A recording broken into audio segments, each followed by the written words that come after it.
प्रमुख साहेबांना विनंती करतो त्या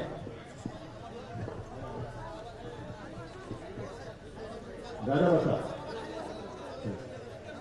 माझे शेतकरी दादा आणि काही नो ही आपली काही जाहीर सभा नाही आणि मी तुला भाषण करायला आलो नाही. मी फक्त आपल्या दयावान सरकारने ज्या पॅकेजची घोषणा केली ती घोषणा करताना मुख्यमंत्री असं म्हणाले होते की इतिहासातलं सगळ्यात आतापर्यंत सगळ्यात मोठं पॅकेज आहे. आनंद वाटला सगळ्यांना. खरं म्हणजे पॅकेज सुद्धा जाहीर केलं तेव्हाच ते तुटपून होतं.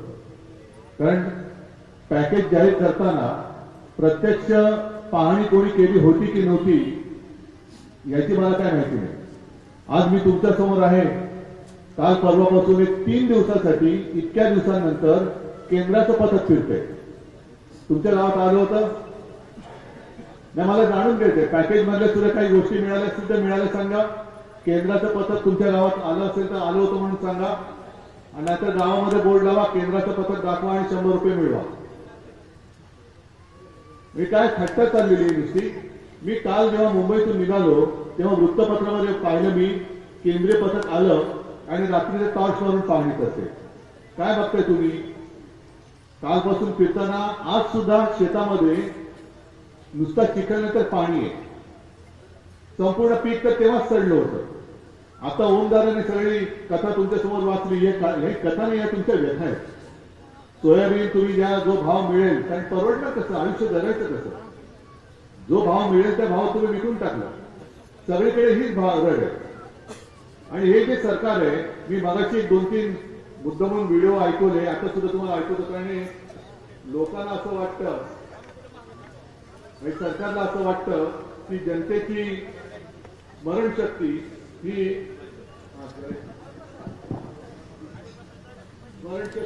ही कमकुवत असते. म्हणून हे आवाज फक्त ऐका कोणाचे.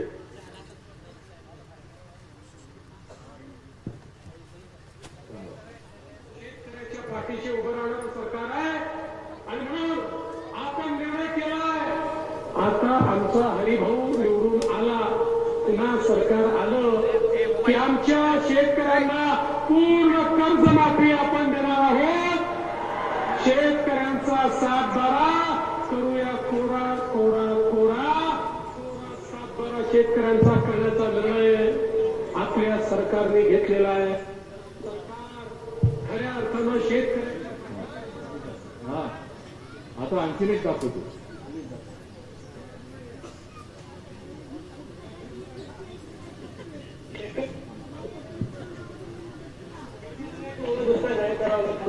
निश्चितच असं आहे की ओला दुष्काळ हा जाहीर झालाच पाहिजे, त्याबद्दल काही दुमतच नाहीये. सातत्याने ओला दुष्काळाची मागणी होत असते, पण मॅन्युअलमध्ये ओला दुष्काळ कुठेही नाही. आजपर्यंत कधी ओला दुष्काळ जाहीर झालेला नाही. हे बघितलं दुतोंडी सरकार ना. म्हणून मी म्हटलं की राजा उदारदाराने हातात काय दिलं. आता प्रेसनी म्हणा, मी नाही काय बोललेलो. लोक म्हणतात हातात टरबूज दिलं. म्हणजे जेव्हा आपलं सरकार होतं आणि तेव्हा सुद्धा आपत्ती येत होते. आपत्ती नैसर्गिक आपत्ती, ती कोणाच्या हातामध्ये नसते. पण आपत्ती आल्यानंतर जसं मी टीव्हीवरती पाहिलं की आपलं ओमदादा आणि सगळे शिवसैनिक त्या पुरामध्ये स्वतःच्या जीवाची पर्वा न करता झोकून देऊन सर्व नागरिकांना मदत करत होते. मी त्याला फोन केला ओमदादाला, म्हटलं काय चाललं तुझं? तुला साहेब काय एवढी सगळी माझी सगळी लोक संकटात आहे, मी कसं काय थांबू? आणि त्यांनी झोपून दिलं होतं पुरामध्ये. मग त्याच्यानंतर काही जण दाढी खाजवत आले, पण काय डोकं खाजवत आले आणि स्वतःचे फोटो लावून मदत करण्याचं ढोंग केलं. आपली मागणी जी मी काही केली आणि लावून धरली ती माझ्या मनातली मागणी नाही, मी तुमच्याशी बोलून केलेली मागणी आहे की शेतकऱ्याला हेक्टरी 50,000 रुपये मिळालेच पाहिजे. आणि देवेंद्र फडणवीसांचं मी तुम्हाला स्टेटमेंट दाखवलं की सरकार आपला हरिभाऊ आता असेल माझा हरी, तसंच झालं तो तर देईल घरच्या घरी. तुम्ही दिली मात्र निवडून दिलं त्यांना. सरकार आल्यानंतर शेतकऱ्याचा 7-12 करू कोरा कोरा कोरा आता कुठे गेले ते? आणि आता जेव्हा त्यांना आपण विचारतोय, म्हणजे गेल्या आठवड्यात मला बरं वाटलं की कोणीतरी उतरलं होतं रस्त्यावरती शेतकऱ्यांची कर्जमुक्ती झालीच पाहिजे. बरं वाटलं, ठीक आहे, प्रत्येक वेळेला काय आपण सुडी मारली अशातला पाहिजे अशातला भाग नाही. शेतकऱ्यांसाठी जो कोणी त्यांच्यासाठी लढत असेल, आनंदाची आणि अभिमानाची गोष्ट आहे. त्याला शेतकऱ्यासाठी लढे, तर तुम्ही आमच्या बरोबर या, नाही तर आपण सगळे एक मिळून शेतकऱ्यासाठी लढूया. आंदोलन उभं केलं, शेतकरी रस्त्यावरती आला. मग काय त्यांचं काय साठलोट झालं असेल नसेल कल्पना नाही, मला मी काय आरोप नाही करत, पण एकदम आपल्या मुख्यमंत्र्यांनी कधीचा मुहूर्त काढला, पुढच्या जूनचा 26 जून. आता 25 सालचा नोव्हेंबर सुरू झालेला आहे, म्हणजे अजून नोव्हेंबर ते जून किती येते मोजा. जगायचं कसं? एक खरीपचा हंगाम तर गेला, रब्बीसाठी तुम्हाला कर्ज मिळणार. खरीपच्या आता डोक्यावरती किती कर्ज आहे तुमच्या साधारणतः?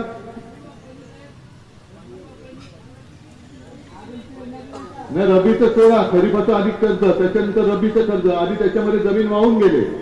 म्हणजे अनेक शेतकऱ्यांची अशी मागणी आहे की तुमची मदत येऊ द्या नंतर, पण पहिली माझी जी जमीन वाहून गेले, खरडून गेले, त्या जमिनीसाठी मला माती द्या. पहिला माती द्या, मग बी बियाणं वगैरे बाकीच्या गोष्टी आल्या. आणि ह्या जर का मी गोष्टी बोललो तर माझ्यावरती टीका केली जाते की उद्धव ठाकरे हे म्हणे नुसते टोमणे मारतात. उद्धव ठाकरे विकासावरती बोलल्याचं दाखवा आणि 1000 रुपये मिळवा. मग मी आज तुमच्या सगळ्यांच्या साक्षीने या चॅनलच्या समोर सांगतोय की मुख्यमंत्री देवेंद्र फडणवीस जसं बोलले तसं वागले तसं दाखवा आणि 2000 रुपये मिळवा. माझं आव्हान आहे त्यांना. जसं मुख्यमंत्री बोलले त्यांनी कर्ज शेतकऱ्याचं काय 7 करू, कोरा कोरा कोरा करा कोरा आणि 2000 रुपये मिळवा. हा ओला दुष्काळ मी असताना सांगत होते, ओला दुष्काळ जाहीर केला पाहिजे. आता म्हणतात ओला दुष्काळी संज्ञाच नाही. मग आता बोले तसा चालेल, करा ना, जाहीर करा, तसं वागा आणि 2000 रुपये मिळवा. पण शेतकरी मेला तरी चालेल.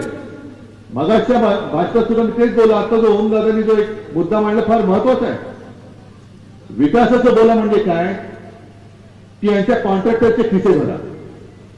म्हणजे आज सुद्धा इकडे अलीकडे पलीकडनं तो शक्तीपीठाचा महामार्ग जातोय, विरोध आहे त्याला शेतकऱ्यांचा.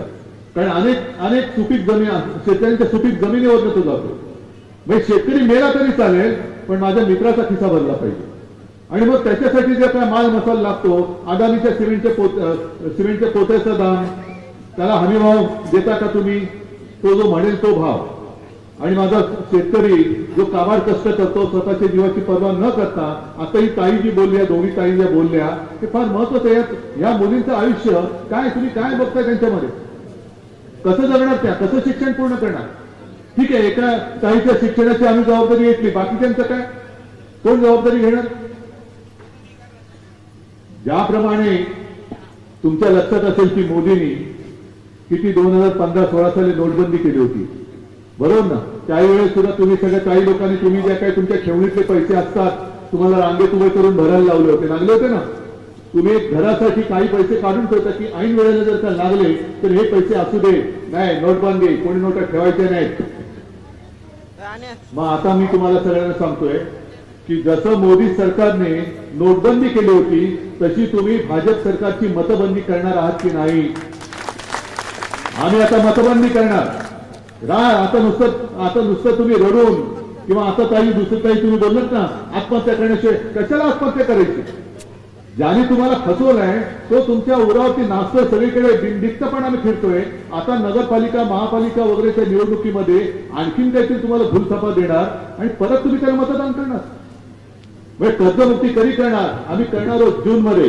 मग तुम्ही काय म्हणणार, अरे बाबा जूनमध्ये कर्जमुक्ती होणार आहे, मग राहू दे ना, आहे ते बरं आहे.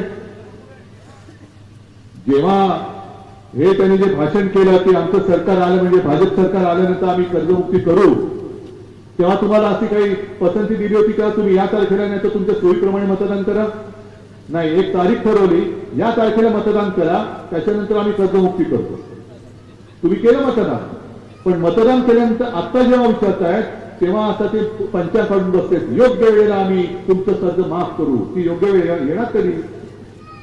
जर माझा शेतकरी आज मरत असेल तर तो मरत असताना आधार नाही देणार, तर तो मेल्यानंतर तुमचं सगळं घेऊन गेलं, अँब्युलन्स करायचे काय, साठायचे काय, त्याच अँब्युलन्समध्ये तुम्हाला घालून परत पाठवावं लागेल आम्हाला. ज्या वेळेला जखम होते किंवा ज्या वेळेला आजार होतो तेव्हाच इलाज करावा लागतो. नाहीतर जून मध्ये कशाला करताय? म्हणून आम्ही या सरकारला आपण जे दगाबाज म्हणतो ते एवढ्यासाठी म्हणतोय. मोदीजी म्हणाले होते की शेतकऱ्याचं उत्पन्न दुप्पट करणार. किती शेतकऱ्यांचं उत्पन्न दुप्पट झाले मला सांगा.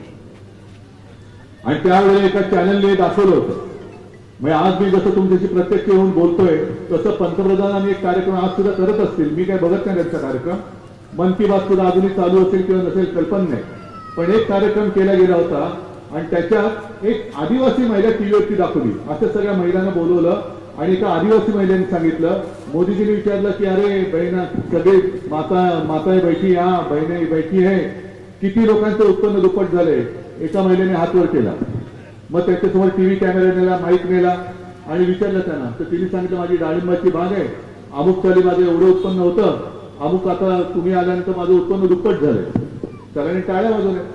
आणि आपल्याला सुद्धा काय वाटलं, अरे महिला आहे त्यातून आदिवासी आहे, ही खोटं कशाला बोलेल. हे एका चॅनलने काय केलं, मला वाटतं पुण्यप्रसून वाजपेयी त्या चॅनलचं बंद झालं. त्याने पाठपुरावा केला की अरे ही खरंच कौतुकाची गोष्ट आहे. मग त्यांनी तो मागोवा घेतला, त्या महिलेचा शोध घेतला. ती महिला ज्या गावात होती त्या गावामध्ये त्याची टीम पाठवली आणि वस्तुस्थिती अशी होती की त्या महिलेची बागच नव्हती. एवढंच नाही, गावकऱ्यांशी विचारलं की दादा तुमचं काय. मग त्या गावकऱ्यांनी सांगितलं की काही दिवसापूर्वी एक केंद्राची टीम आमच्या गावात आली आणि त्यांनी आम्हाला शिकवलं. त्यांनी आम्हाला विचारलं की आपको प्रधानमंत्री से बात करनी है. आता तुम्हाला जर का विचारलं तर तुम्ही काय सांगणार, हाँ करनी है. मग अगर बात करनी है तो कुछ तो थोडी ट्रेनिंग करनी पडेगी, दे दो ट्रेनिंग. मग त्यांना शिकवण्यात आलं की प्रधानमंत्री असं तुम्हाला विचारतील तेव्हा तुम्ही त्यांना हे उत्तर द्यायचं. म्हणजे जसं प्रधानमंत्री ते त्यांचं काय असतं ते टेलिप्रॉम्प्टर ठेवून भाषण करतात, तसं ह्या माझ्या गोरगरिबांना ट्रेनिंग देऊन तिकडे बोलायला लावलं. देशभरामध्ये बघितलं गेलं आणि देशात वाटलं काय सगळ्यांना वाटलं की खरोखर आदिवासी महिलेचं उत्पन्न दुप्पट झालंय, तिचं झालंय, उद्या आपलं पण होईल, आपण आज यांना मत द्यायला पाहिजे. हा सगळा भ्रमाचा भोपळा आहे. खरं यांचं दाखवायचे दात आणि खायचे दात हे वेगळे आहे. म्हणून आता या ताईने जे काय सांगितलं की निवडणूक आल्यानंतर 500 रुपयांनी मत नाही विकत घेत, तुमचं आयुष्य विकत घेतात. आणि नुसतं विकत घेत नाही, तुमचं आयुष्य उद्ध्वस्त करून टाकतात. आज समजा केलं असेल मतदान, आपण तर ती मत चोरी सुद्धा उघड केली. आता हे लोकशाही मार्गाने निवडून आलेलं सरकारच नाहीये, हे मत चोरी करून निवडून आलेलं सरकार आहे, चोरलेलं सरकार आहे. आणि तिकडे राहुल गांधींनी मत चोरी उघड केले, आपल्याकडे आदित्यने ती उघड केलेली आहे. आता ही मतचोरी उघड केल्यानंतर मग काय करायचं, अंगलट आलं. मग त्याच्यामध्ये हिंदू मुस्लिम लावायला बघतात. एवढे नीच माणसं आहेत. आपली मागणी काय की ज्यांची दुबार नावं असतील, जे बोगस मतदार असतील, आपण कुठे जातपात धर्म म्हणते, जे बोगस असतील त्यांना वगळा, त्याच्यात कुठे जातपात धर्म आहे. पण त्याच्यात सुद्धा हे धर्म आणतायत. म्हणजे आपल्याला इथे हिंदू मुस्लिम म्हणून मारामाऱ्या लावायच्या, खून खराबा करायचा, हिंदूंमध्ये मराठी अमराठी करायचं, मराठीमध्ये परत मराठेतर करायचं. म्हणजे तुम्ही आम्ही सतत भांडत राहायचं आणि यांचे सगळे केले चपाटे मुलं बाळं हे जमिनी थापून जमिनी लाटून स्वस्तात फुकतात जमिनी घेऊन त्यांचे बंगले इमले हे शेतकऱ्याच्या उरावती बांधणार. काय जातोय कुठे आपण, कोणत्या दिशेला चाललेलो. ठीक आहे, आम्ही सगळे माझं कौतुक केलं, माझी मुख्यमंत्री कुटुंब प्रमुख आहे, पण माझ्या हातात जेवढे ते मी करणार, ते काही मी सोडत नाही. पण हे सगळं आम्ही जे करतोय तुमच्यासाठी करतोय. आणि ताई आता तुम्ही जे बोललात की आमच्यासाठी काहीतरी करा, काय म्हणजे काय करू आम्ही, सांगा बरं. आम्ही मोर्चे काढू, आम्ही आंदोलन करू, चक्का जाम करू, सरकारला सोडू की पडू करू, पण तुमच्यामध्ये हिंमत पाहिजे. आम्ही तुमची साथ द्यायला आलोय, तुम्ही आमच्या सोबत राहणार की नाही. मी निवडणुका नाहीये, मी निवडणुकीचं मत मागायला आलेलं नाहीये. मी पॅकेजचा फोलपणा कसा आहे, कारण परत तेच आहे. ज्या आदिवासी महिलेची गोष्ट तुम्हाला सांगितली तसं त्या टीव्ही चॅनलवरनं मुख्यमंत्री जाहीर करणारे आकडे हे जगासमोर जातात. आणि ते जगासमोर गेल्यानंतर मला काय, मी मुंबईत राहतो, आणखीन कोण पुण्याला राहतं, आणखीन कोण छत्रपती संभाजीनगरला राहतं, कोण ठाण्याला राहतं, कोण कुठे राहतं. आम्हाला घर बसल्या असं वाटतं की खरोखर मुख्यमंत्री हा मोठा उदार माणूस आहे आणि तो शेतकऱ्यांना मदत करतोय. प्रत्यक्ष काय होते ते बघायला, आणि म्हणून हे टीव्ही चॅनेल वगैरे सगळे आले, त्यांना मी धन्यवाद देतोय की तुम्ही जे खरं आहे ते लोकांसमोर आणताय. ही वस्तुस्थिती आहे. कोणाला पीक विम्याचे पैसे मिळाले नाही, बरोबर आहे. जमिनीचा मोबदला काय नुकसान भरपाई मिळाले नाही. एक तर पीक विम्याचे पैसे मिळणार कसे मला सांगा. कारण जे ट्रिगर होते तेच काढून टाकले. ते ट्रिगर काढल्यानंतर किती मिळाले, 300 रुपये. आणि किती मिळायला पाहिजे होते.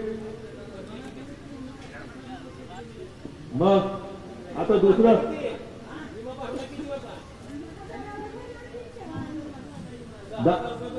6,000 भरले आणि 300. अरे तुम्हाला 300 रुपये म्हणजे खूप मिळाले.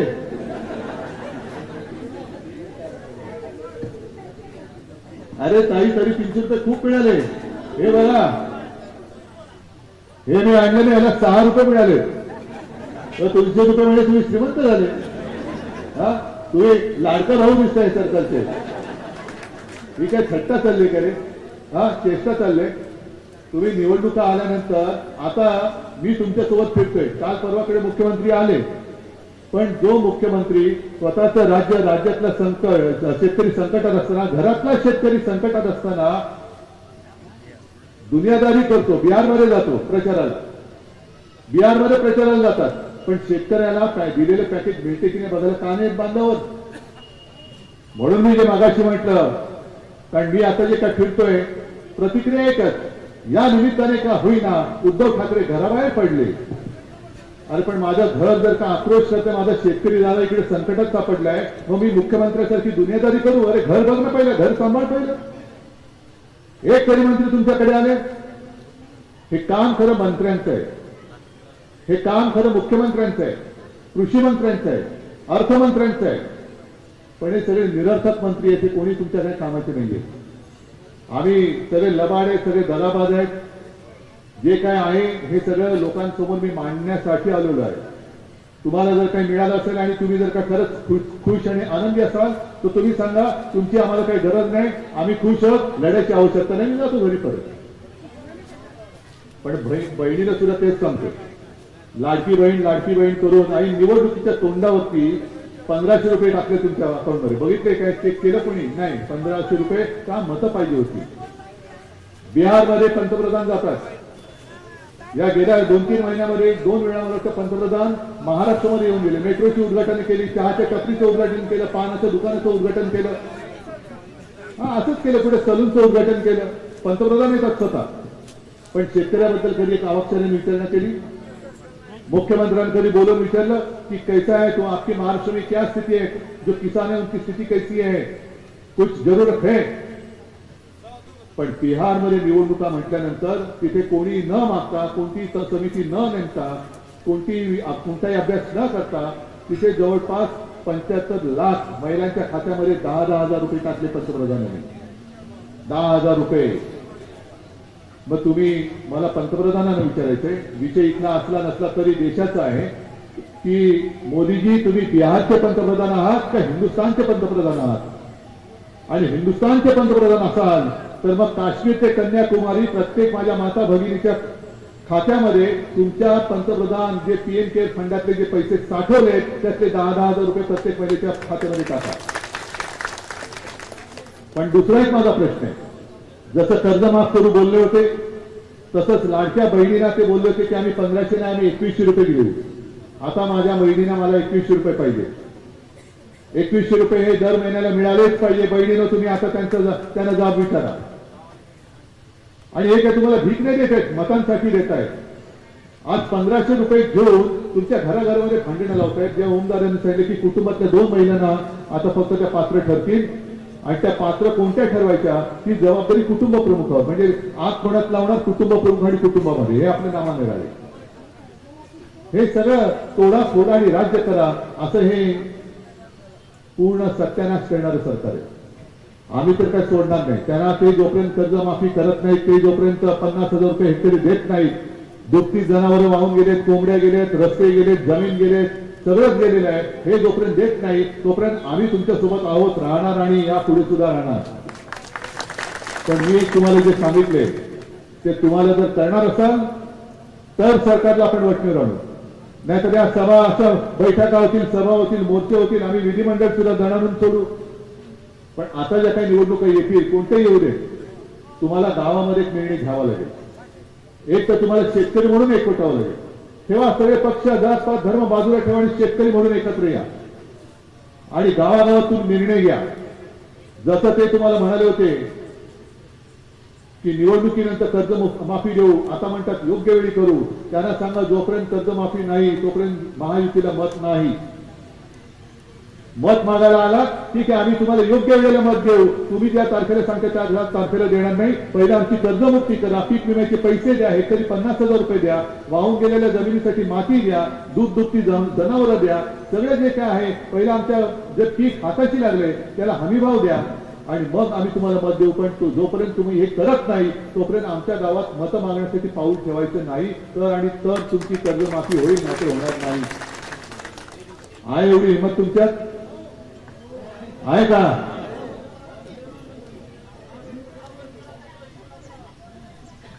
नाही हिंमत आहे की नाही अजून काय उत्तर नाही येते. नाही ते गाव बंदी करा, काय करा, पण मतबंदी करा. मतबंदी करा पहिली.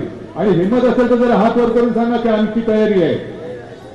आता मी तुम्हाला रडत ठेवायला आलेलो आहे, मी मत मागायला आलो, मी तुम्हाला हिंमत द्यायला आलेलो आहे. मत द्यायचं की नाही हा तुमचा प्रश्न आहे, पण हिंमत द्यायला आलोय. हिमतीने उभा राहिला तर सरकार कोणतेही असलं तरी ते तुमच्यासमोर गुडघे टेकल्याशिवाय राहणार नाही. हे सगळे विषय आम्ही तर घेऊन लढणार आहोत, पण आम्ही तुमच्यासाठी लढतोय, तुम्ही आमच्यासोबत उभे राहिलं पाहिजे. ठीक आहे, सगळ्यांना धन्यवाद देतो.